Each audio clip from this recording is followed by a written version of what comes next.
Pues bien, vengo en representación de Adoratrices, que es una organización religiosa que tiene presencia en 25 países del mundo. Como ustedes pueden ver, pues trabajamos en varias regiones. El denominador común de todos los proyectos de la obra social de la entidad tiene que ver con trabajar con las situaciones de vulnerabilidad en las que se encuentran millones de mujeres en el mundo y niñas. Y en ese sentido, deciros pues, que la misión institucional justamente ha ido encarada en algunas zonas y en algunas regiones a promover los derechos humanos de las mujeres víctimas de la trata con fines de explotación. En algunos proyectos solo se centran en la explotación sexual, pero en otros casos, como es en el caso de la delegación que tenemos en Barcelona, trabajamos para todos los fines de la trata en la que se puedan encontrar cualquier persona, ¿no? Lo que sí que hemos visto es que, bueno, a lo largo de los 20 años que llevamos trabajando en este tema, es que más allá de proporcionar una atención y asistencia a las víctimas, ha sido necesario también todo un trabajo, ¿no? Una misión o una segunda pata de nuestra misión que tiene que ver con informar, sensibilizar y formar y transformar la realidad con la que se encuentran las víctimas de la trata. Ha sido necesario alfabetizar a nuestras autoridades, alfabetizar la mirada, el cómo nos acercamos al fenómeno y de hecho es uno de los objetivos de mi presentación, ¿no? Que ustedes vean también desde qué pilares, ¿no?, estamos trabajando y desde qué perspectivas y enfoques pensamos que es necesario trabajar con las víctimas. De entrada tenemos que aceptar que estamos frente a un delito, como bien decía el vídeo, estamos ante el segundo negocio ilícito, ¿no?, más grande del mundo. Yo recuerdo que hace 20 años ocupaba la trata de seres humanos la tercera posición y ahora mismo está incluso por delante del tráfico de armas, con lo cual esto hay que planteárselo, que estamos ante una actividad delictiva y que por tanto todas las personas que trabajamos en esta materia también tenemos que adoptar un enfoque de protección y seguridad hacia las víctimas, pero también hacia los profesionales que estamos interviniendo en la materia, puesto que hay muchos intereses, ¿no?, detrás de este fenómeno. Por otro lado, como bien señalaba también el vídeo, el porcentaje mayoritario son mujeres y niñas en todos los contextos que hemos podido analizar. Siempre la perspectiva de género es muy necesaria en el abordaje y hay que entender que la trata pues, es una violencia más de las que se ejerce contra las mujeres y sobre todo que es una violación de derechos humanos. Y eso también ha sido necesario trabajarlo con las instituciones, pues porque en general ha habido un enfoque excesivamente de persecución del delito, criminocéntrico, más que victimocéntrico, ¿no? Entonces, en este sentido, para nosotros es fundamental trabajar desde esta óptica. Repasaré un poquito la definición, porque es verdad que es muy amplia la definición. Yo me rijo tanto por la del Protocolo de Palermo, pero es verdad que nuestros instrumentos a nivel regional, a nivel europeo, en el Convenio de Varsovia y luego en la Directiva del 2011 de la Unión Europea, nos da una definición que es muy larga, pero que si la organizamos alrededor de estos 3 puntos, acciones, medios y finalidades, es más comprensivo. Es decir, estamos hablando de personas que han sido captadas, transportadas, trasladadas, acogidas y recepcionadas a través de medios ilícitos, como puede ser por recurrir a la amenaza, el uso de la fuerza, otras formas de coacción, el secuestro, el fraude, el engaño o, que es lo que más estamos viendo últimamente, el abuso de una situación de vulnerabilidad, ¿no? Como bien se señalaba, estamos en pleno estado de pandemia. La pandemia está generando muchísima vulnerabilidad, aumenta la vulnerabilidad de los que ya se encontraban en esta situación, pero también empiezan a aparecer nuevos colectivos vulnerables. Y frente a eso, lo que vamos a ver es que es una gran oportunidad para los tratantes de cara a posibles captaciones, usar el engaño, prometer pues, un trabajo, prometer mejores alternativas, un futuro mejor. Y por tanto, hay que poner muchos esfuerzos en luchar contra la trata. Y al final todas estas acciones y estos medios son para llevar a cabo una situación de explotación, es decir, se produce una situación de cosificación, de ver al otro ser humano como un objeto, como una mercancía que se puede comprar, que se puede vender, que nos permite lucrarnos. Y las finalidades de explotación, nosotros recogemos algunas más en nuestro Código Penal. no solo el tema de la explotación sexual, que puede ser para la pornografía, puede ser para la prostitución o incluso en beneficio propio, es decir, estamos hablando de esclavas sexuales para personas individuales. Hablamos del trabajo forzoso y prácticas análogas a la esclavitud, pero también incluimos a personas que están en situación de explotación por mendicidad, también para la extracción de sus órganos, para matrimonios forzados y para la comisión de delitos. Un tema que también en Europa está preocupando muchísimo, captar a personas para que cometan delitos y que en caso de que fueran detectados o interceptados por la policía, a la policía le plantea el reto importantísimo de saber cuándo está delante de un delincuente al que tiene que detener o cuándo está ante una víctima que ha sido forzada a cometer esos delitos y que tiene que proteger. Es decir, nos enfrentamos a un reto importantísimo también a nivel institucional, sobre todo porque este fenómeno se ha visto también afectado por otro fenómeno que también se está dando a escala mundial, que es el tráfico de personas migrantes, ¿no? Una realidad que desgraciadamente ustedes también la ven en Estados Unidos, ¿no? Entonces, aquí es muy importante que todos los operadores estemos bien formados, bien alfabetizados, para no confundir los mandatos, sobre todo, que tienen los cuerpos de policía. Es decir, por un lado tenemos que frente a la trata estamos hablando de un delito contra las personas, que estamos hablando que el bien jurídico a proteger es la dignidad humana, estamos hablando de una violación de derechos humanos, mientras que en el caso del tráfico ilícito de inmigrantes o el contrabando de personas migrantes estamos hablando de un delito contra el Estado. Es decir, tiene que ver con ese cruzar la frontera por puntos no habilitados y no cumpliendo con los requisitos que exige ese país para poder entrar. Por otro lado, la trata nos plantea una trata interna, es decir, estos elementos que hemos visto de captación, de traslado, etcétera, se pueden dar dentro de nuestro territorio, no forzosamente implica el cruzar una frontera, mientras que el tráfico ilícito de inmigrantes sí o sí tenemos que estar cruzando una frontera para que se cometa el delito.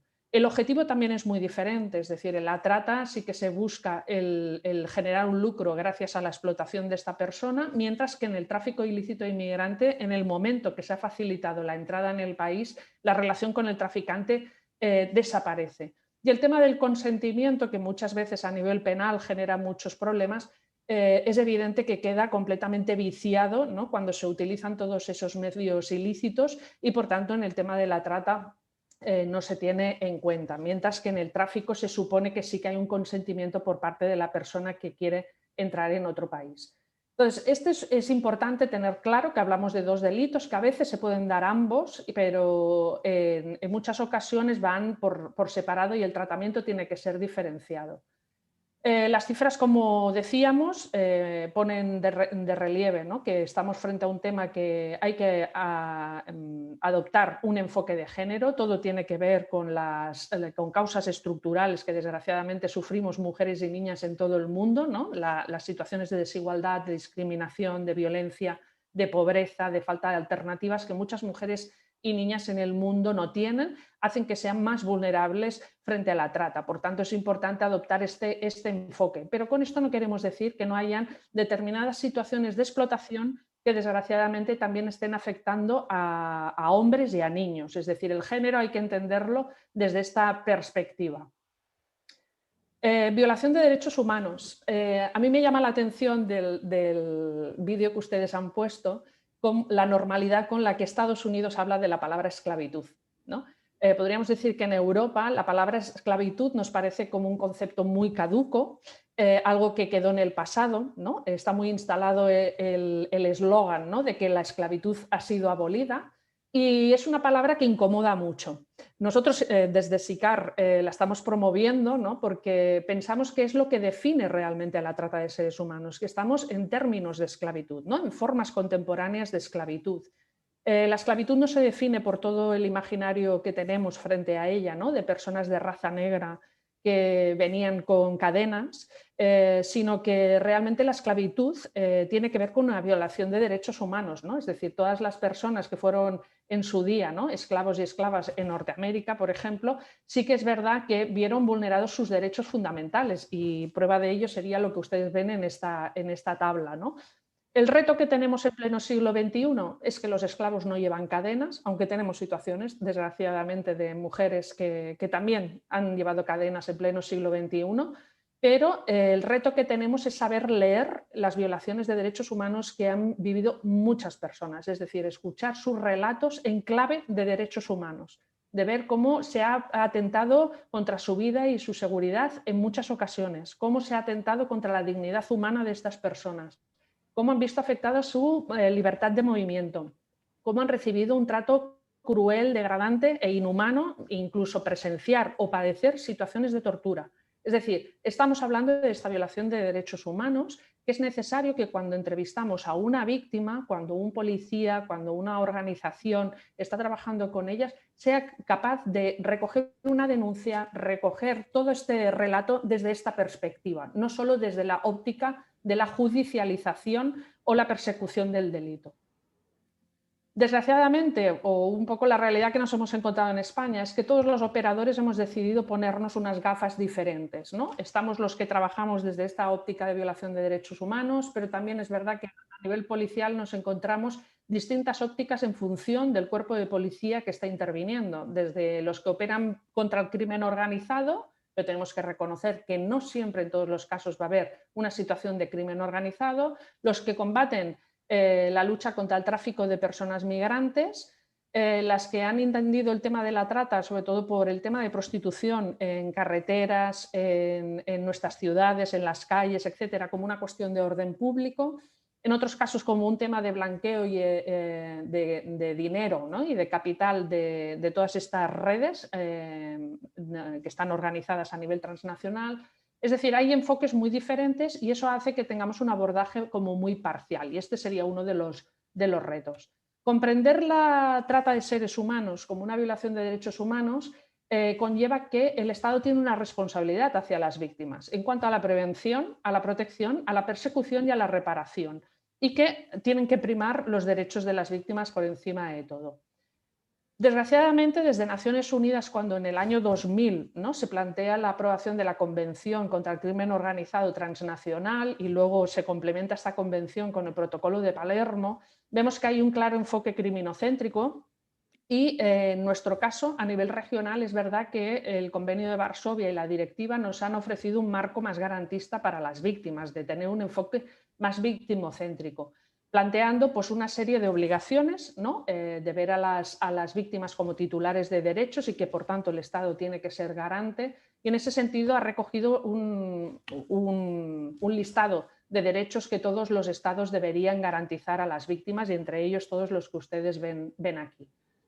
¿Qué ha pasado? Pues bueno, en España, puedo hablar de España, pero creo que es bastante generalizado también en el marco de la Unión Europea, quienes estamos garantizando estos derechos somos las organizaciones. Es decir, es desde la sociedad civil que estamos velando porque las víctimas puedan acceder a estos derechos, es decir, no hay un papel proactivo por parte de nuestras autoridades. Y en ese sentido, pues de aquí un poquito el trabajo que pueden ver ustedes que hacemos en SICAR. Para nosotros es primordial poder garantizar un derecho tan básico como la protección y la seguridad a estas víctimas. Piensen ustedes que algunas de ellas han denunciado su situación y son testigos protegidos en causas judiciales. Por otra parte, trabajamos en todos aquellos escenarios en los que pensamos que pueden haber potenciales víctimas de trata. Entre ellos, pues hablaríamos de nuestro trabajo en frontera, en el aeropuerto, por ejemplo, del Prat, de Barcelona, también nuestras compañeras en Madrid, en el aeropuerto de Barajas, cómo intentamos detectar ya víctimas que están siendo trasladadas y hacer un trabajo preventivo. Trabajamos en el marco del asilo, de personas que son solicitantes de asilo, que han tenido que huir de sus países y que son también especialmente vulnerables frente a la trata. Y trabajamos también en el colectivo de infancia, especialmente también sensible al tema de la trata, sobre todo los menores que han migrado solos. En ese sentido, trabajamos en colaboración con los cuerpos policiales en la identificación de la policía, es decir, nosotros trabajamos codo con la policía, estamos presentes en esas entrevistas y tenemos un papel muy coordinado con los cuerpos de policía.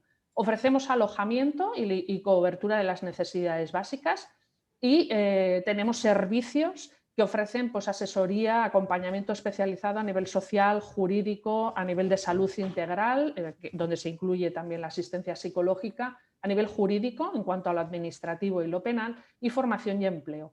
Todo esto no lo hacemos solas, siempre trabajamos en red con otras administraciones públicas y entidades. Les dejaré, como les dejaré la presentación, verán que intentamos trabajar no desde una perspectiva asistencialista, pensamos que eso sería casi ofender directamente a las víctimas, sino que todo nuestro trabajo, todo el diseño de nuestra respuesta como organización pretende ofrecer una atención integral y desde un enfoque basado en derechos humanos, donde las mujeres tienen un papel protagonista en sus procesos. Les dejaré también un link para que puedan ver todo nuestro trabajo en vídeo y darles las gracias. Cualquier cosa quedamos a su disposición. Y hacia el país de España, que bueno, mi colega disertó muy completo todo lo que es el delito de trata. Coincido en todo lo que dijo mi colega. Yo me voy a referir un poco a bueno, la zona del globo donde resido, República Argentina, más precisamente bueno, en la ciudad de Rosario, que como es de público conocimiento, está castigada por el narcotráfico y por bandas que se dedican al homicidio. La República Argentina, con respecto al delito que estamos tratando hoy, trata de personas, tiene una historia muy vasta. Por ejemplo, en la ciudad donde yo resido, Rosario, el delito comenzó en el año 1900 aproximadamente. Antes no se llamaba delito de trata de personas, se llamaba delito de trata de blancas. ¿Por qué digo esto? Porque había mucha afluencia de inmigrantes de Europa. En un momento se instalaron desde la ciudad de Chicago la mafia siciliana, que vio un posible mercado en la Argentina y más precisamente en la ciudad de Rosario. Los llamados Chicho el Grande, Chicho el Chico, comenzaron a regir en la ciudad de Rosario, instaurando cabaret o casa de tolerancia, como se le decía en esos momentos. ¿Qué pasó con esto? Empezaron a importar, diciéndolo así, mujeres desde Europa. ¿Y cuáles eran las que más se consumían en ese momento por las personas que consumían la prostitución en la ciudad de Rosario? Mujeres de piel blanca, por eso se le llamó trata de blancas. Entonces, había tráfico de mujeres de Europa, de Francia, de Italia, de España. Las traían engañadas, con todos los ardides que mi colega anterior consignó, las esclavizaban, las tenían encadenadas en las habitaciones y las sometían a los placeres que el cliente abonaba en su momento. Fueron muy famosos estos cabarets en la Argentina. Es más, hay uno que todavía se llama Fantasy, que es un museo. Cuenta la historia en libros que historiadores han recopilado, que había en este cabaret Fantasy un carrusel donde las mujeres se subían arriba de los caballitos en portaligas y con bolsitas de cocaína en el portaligas. Entonces daba vuelta, el consumidor que iba pagaba una ficha y elegía a la mujer como es que él quería para tener relaciones sexuales. Esto fue una práctica muy afamada en Rosario. Por eso se le puso el mote de la Chicago Argentina. Todavía nos conocen en el mundo como la Chicago Argentina debido a la mafia, a la prostitución y al desembarco en su momento del narcotráfico. Lo que más se consumía era la cocaína. Esto fue mutando con el tiempo, se fue combatiendo con respecto a las fuerzas de seguridad, a los gobiernos, etcétera, etcétera. Hasta que en un momento, el auge que había tenido en su momento dejó de tenerlo, pasando a ser una historia más una historia negra de la ciudad de Rosario. Luego, a principios de los 90, aparecieron clanes en la ciudad de Rosario que empezaron a dedicarse al tráfico de drogas, estupefacientes, psicotrópicos y barbitúricos. Este clan fue famoso, se llamaban los monos, se hacen llamar los monos, de apellido Cantero, azotaron la ciudad muchos años, esparcieron su poderío por toda la ciudad, empezaron a colectar bandas, mini bandas de personas que se dedicaban al narcotráfico, en el menudeo, los asociaron, ellos pasaron a ser los mayoristas, estas personas los distribuidores, y se adoptó la figura del soldadito. La figura del soldadito en nuestro país es el típico chico de 18 años, 23 años, fluctúa esa edad, que se dedica a cuidar los llamados búnkeres. Los búnkeres son los lugares donde se fracciona la droga de cualquier clase que se vaya a vender, llamémosle marihuana, cocaína, anfetaminas, etcétera, paco. Ellos lo cuidan, armados por miedo a que aparezca otra banda y, como se le dice en la jerga, los mexicaneen y le saquen el negocio, o para avisar que venga la policía. Esta situación se daba en pleno auge de la banda denominada Los Monos.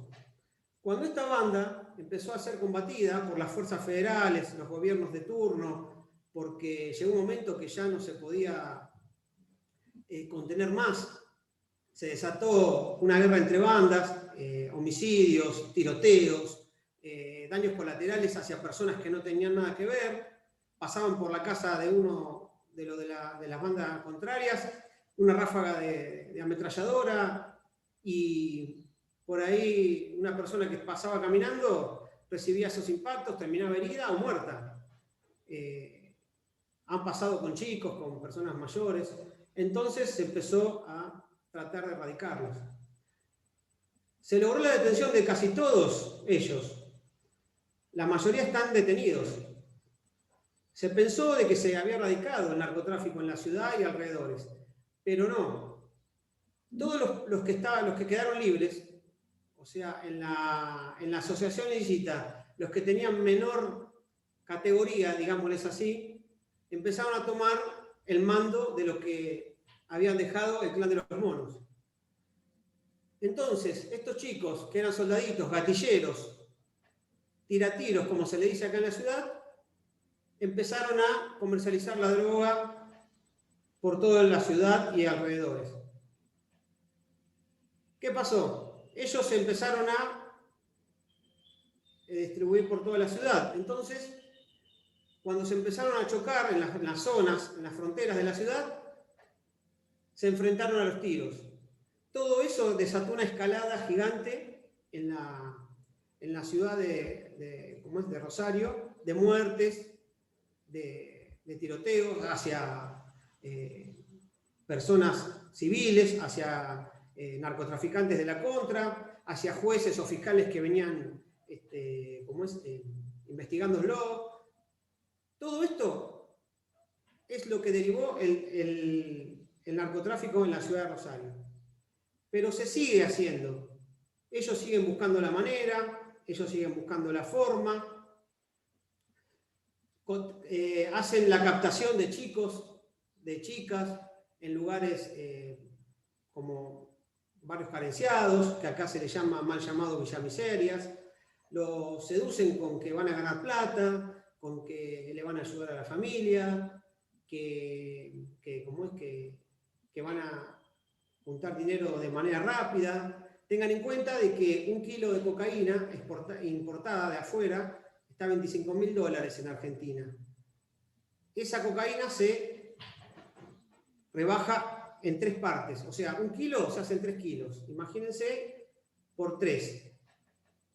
Eso después se refracciona en ravioles, que se le llama, que son pequeños envoltorios que tienen 1 gramo, que es una dosis de cocaína. El gramo de cocaína al menudeo, al público, está alrededor, yo le hago la comparación con el dólar, alrededor de $10.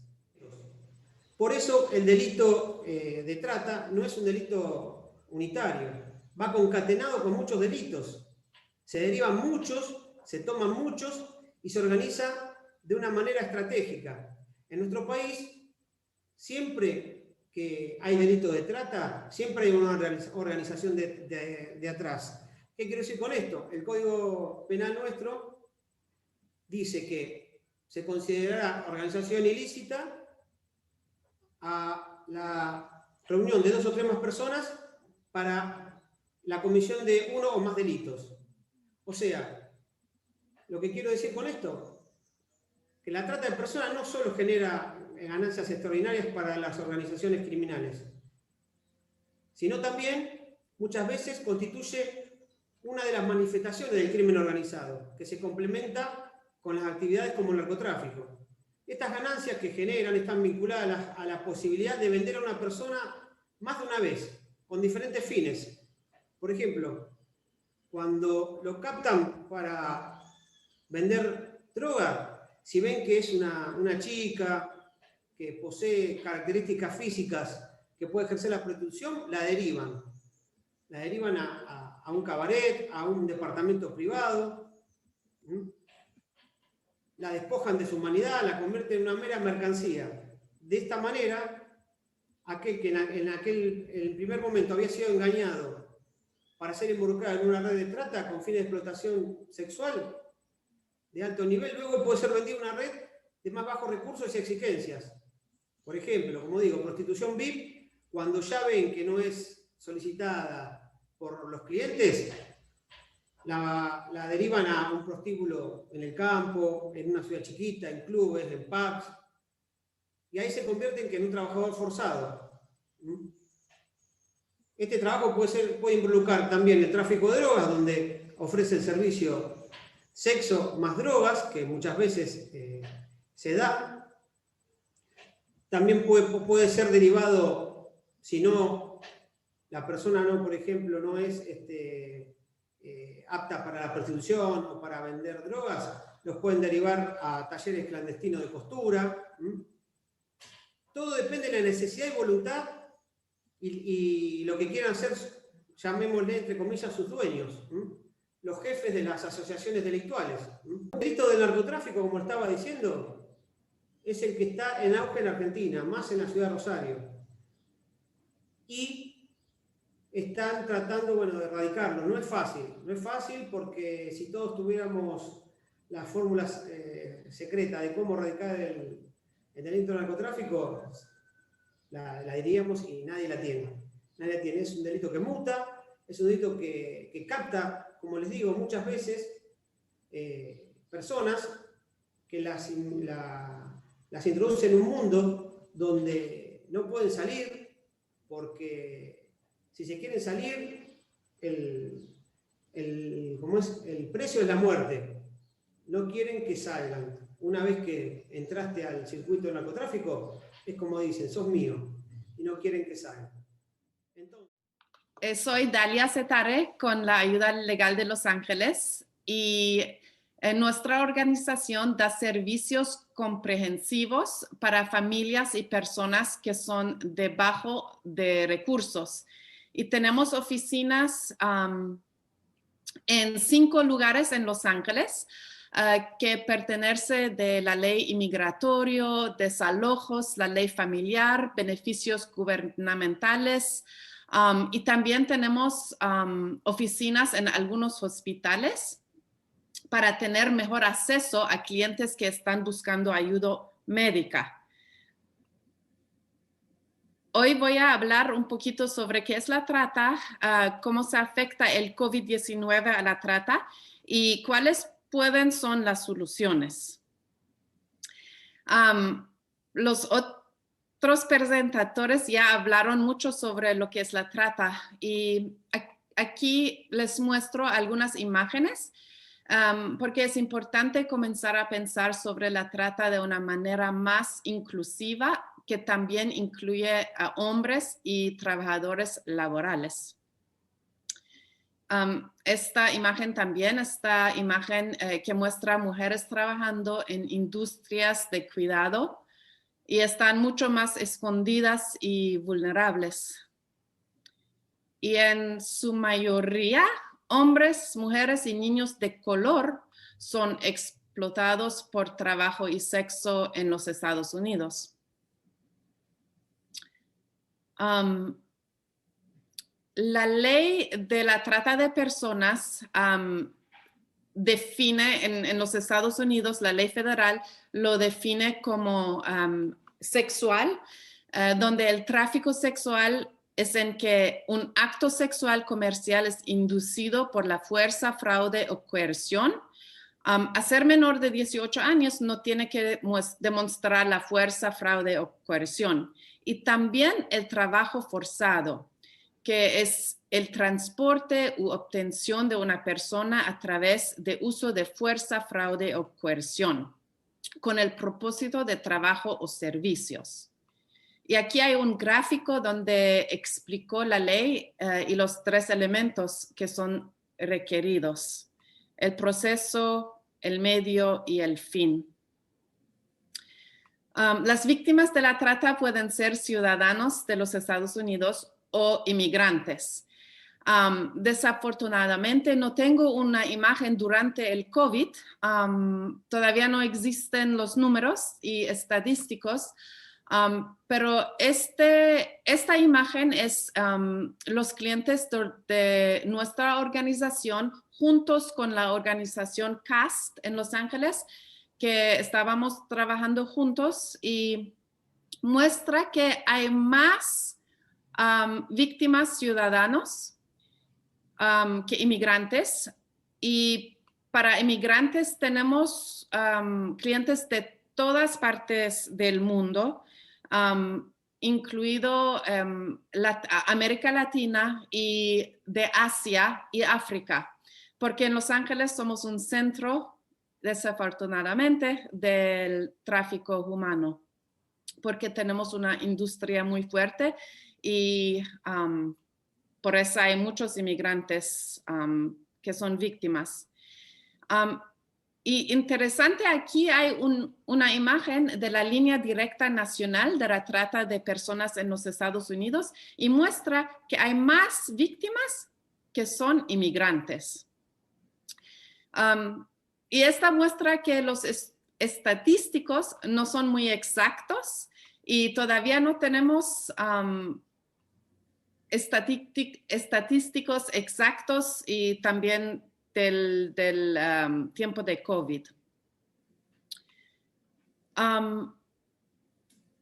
Los inmigrantes indocumentados dentro de los Estados Unidos, que aproximadamente dicen que hay 14,000 inmigrantes indocumentados en los Estados Unidos.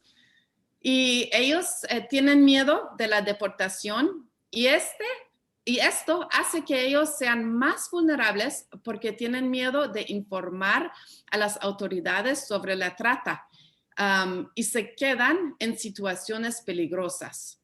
También no tienen acceso a beneficios del gobierno o no tienen permiso de trabajo y pasan por alto las señales de alerta asociadas con las ofertas de trabajo o están demasiado asustados para denunciar la victimización. Interesante es que ya hemos visto cambios en esta semana de nuestra administración nueva. Ahora la migración no va a mandar solicitantes de la visa T, que son inmigrantes que son víctimas de la trata humana y están solicitando para arreglar su estatus inmigratorio. Entonces, ahora la migración no va a mandar esos solicitantes que fueron negadas en procedimientos de deportación con un juez. También ahora cambió la prioridad de la deportación y ahora la prioridad son solo los delincuentes graves.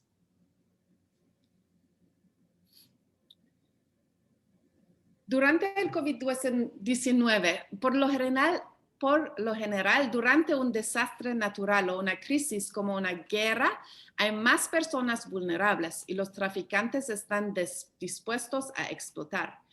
Los factores de riesgo para la trata son amplificados con la pandemia de COVID-19, como el aumento de la desigualdad económica, la separación de la familia, los estigmas como de las personas de la comunidad de LGBT, la violencia doméstica, el racismo y la muerte de miembros de la familia.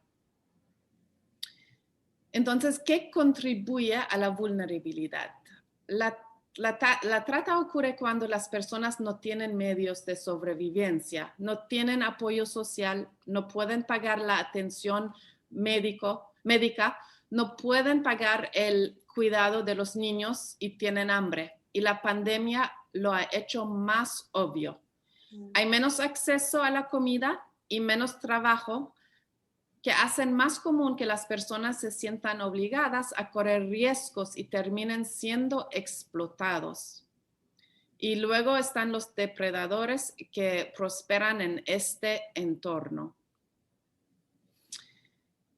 También el racismo. Este año el año pasado, hubo un gran impulso para crear conciencia, para reconocer la lucha de las personas de color en este país y en todo el mundo. Existe un vínculo innegable entre el racismo y la trata de personas.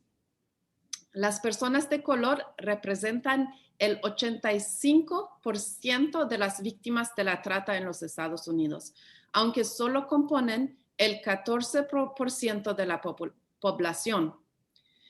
Como nación, como organizaciones y individuos, nos estamos tomando esto en serio y estamos aprendiendo para poder atacar el problema y sanar.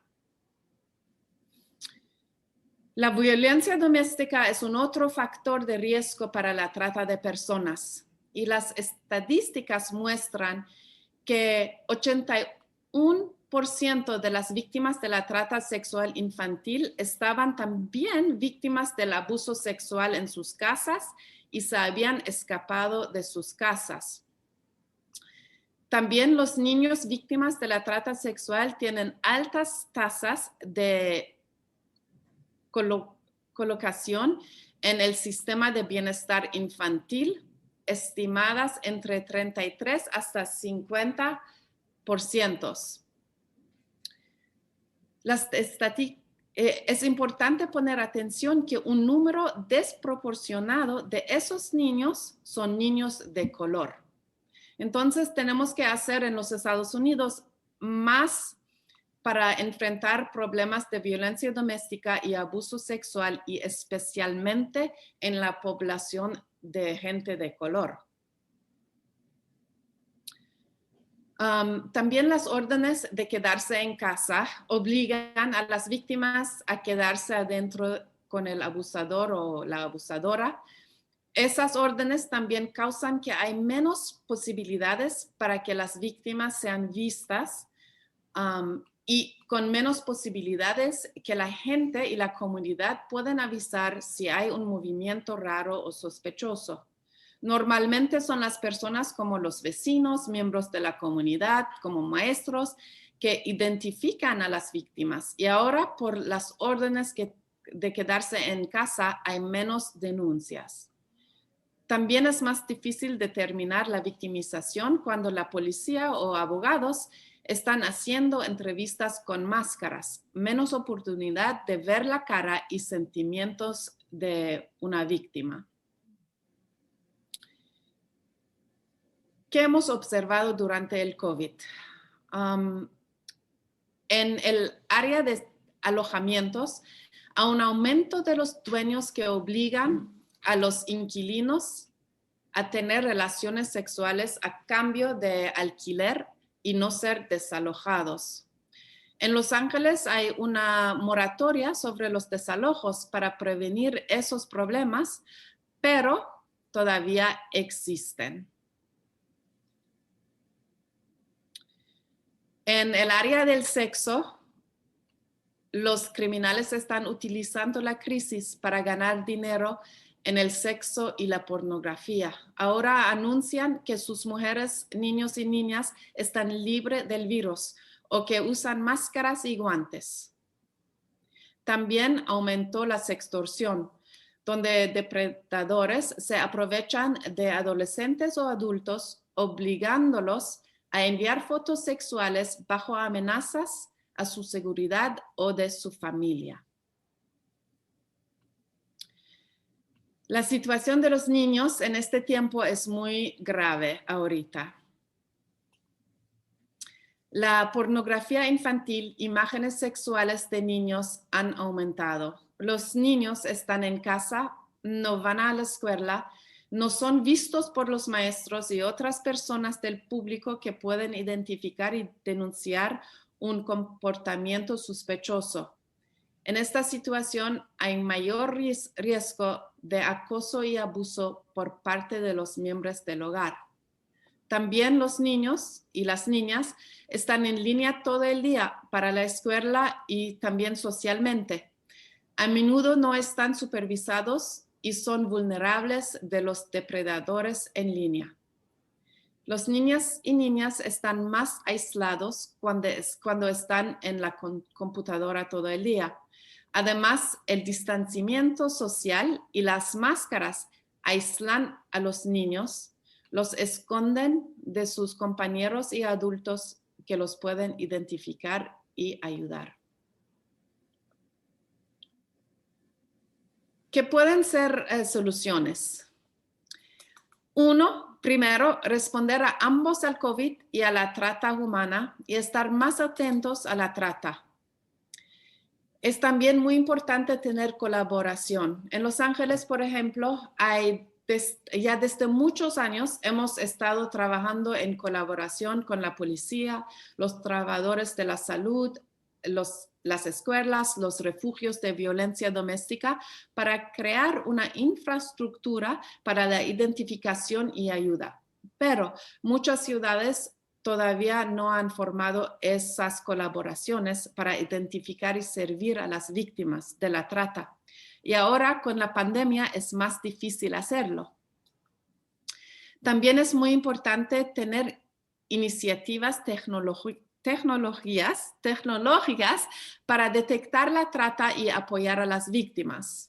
Y también tener programas como este para que la gente sepa cómo identificar la trata y cómo pueden ayudar. También muy importante la financiación de organizaciones que ayuden a las víctimas y la financiación de datos porque no son confiables. Y también la ley. En los Estados Unidos tenemos desde 2000 la Ley de Protección a las Víctimas de la Trata de Personas. Y esta ley tiene muchos componentes y ha evolucionado con el tiempo para tener más fuerza. No voy a leer ahorita todo lo que es incluido, pero la ley tiene elementos habla sobre la ley criminal, civil, inmigratoria y ley de tarifas. La ley puede ayudar aunque exista la pandemia en varias áreas. Por ejemplo, este fin de semana, en la operación Lost Angels, el FBI trabajó con la policía de Los Ángeles, el sheriff y socios no gubernamentales para localizar y recuperar a 33 niños desaparecidos que fueron traficados. Durante el año de COVID, en 2020, el FBI empezó más que 600 investigaciones y arrestó casi a 500 traficantes. En la ley de inmigración presentamos visas T y U y tuvimos una tasa de aprobación de visa T superior al 80%. La visa T hay una aplicación migratoria específicamente para víctimas de la trata humana que no son ciudadanos de los Estados Unidos, de legalizar su estatus migratorio. Y aquí están los requisitos para la visa T. Te agradezco muchísimo. Por favor, quisiera empezar contigo con esta breve reflexión para cerrar. Adelante. No sufras, tranquila. Pues bueno, agradecer la participación de los otros dos ponentes. Creo que ha quedado todo como muy, ¿no?, complementado. Tomando la foto que nos ha hecho la última ponente, yo diría que justamente el tema de la pandemia nos plantea nuevos retos, justamente por la vulnerabilización de todos los colectivos. Y nos plantea, yo creo, el reto de que la estrategia de las 4P, de las que Naciones Unidas siempre nos habla, ¿no?, y añadió justamente esa cuarta P tan necesaria del partenariado, es decir, la apuesta por la prevención, por la protección, por la persecución, pero la necesidad de trabajar todos conjuntamente, es la estrategia que tenemos que poner sobre la mesa, recordarla continuamente. Es verdad que en algunos casos hablamos de redes organizadas, y frente a esa organización que tienen los traficantes, justamente tenemos que tener entre sociedad civil y administración, ¿no?, y las administraciones, tenemos que tener esa voluntad de querer trabajar codo con codo. No olvidar que es una grave violación de derechos humanos, que hay unas obligaciones, que la sociedad civil estamos para sumar, pero la responsabilidad es de nuestros estados, y que en el centro siempre tenemos que poner a la víctima, más allá de otros intereses. Es necesario comprender que es esclavitud, e insisto en que Europa la palabra esclavitud no es una expresión común para la trata. Me alegro que al otro lado del charco se tenga esta óptica de trabajo, y en ese sentido sí que he tomado nota de algunas buenas prácticas que me llevo de Argentina, de Estados Unidos, que veo que también desde mi experiencia de hace 10 años veo que se ha progresado muchísimo también, y me alegro de verdad. Y en ese sentido, pues estos espacios creo que son muy necesarios, justamente esta posibilidad, ¿no?, de encontrarnos distintos países, escuchar qué enfoques, qué estrategias adopta, ¿no?, cada uno en su región. Es indispensable mantener foros como estos, y por eso os doy las gracias, Expediente Rojo, y de verdad que encantada de poder participar en cualquier otro momento. Muchas gracias. Muchísimas gracias, Rosa Sendón, un placer, un placer. Dalia, ¿cuál sería tu reflexión para compartir?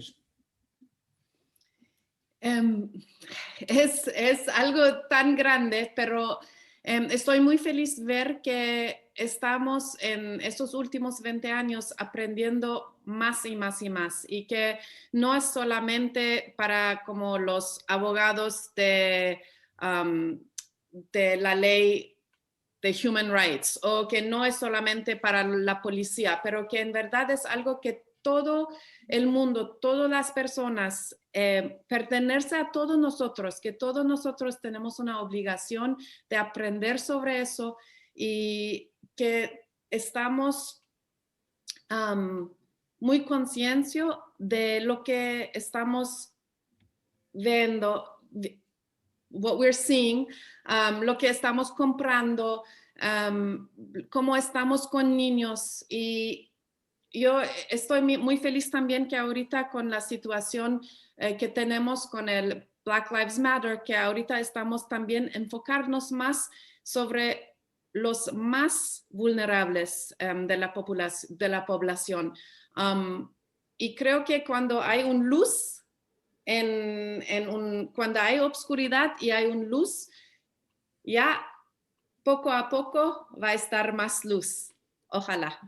Muchísimas, muchísimas gracias, Dalia Setaré. Sin duda, conocer las señales es un buen principio, ¿no? Y ver más allá, aprender a ver más allá de lo superficial, sin duda es importante, sobre todo en esta materia. Hernán, adelante. ¿Cuál sería tu última y breve reflexión? Bueno, muchas gracias por darme este espacio. Un saludo a mis colegas.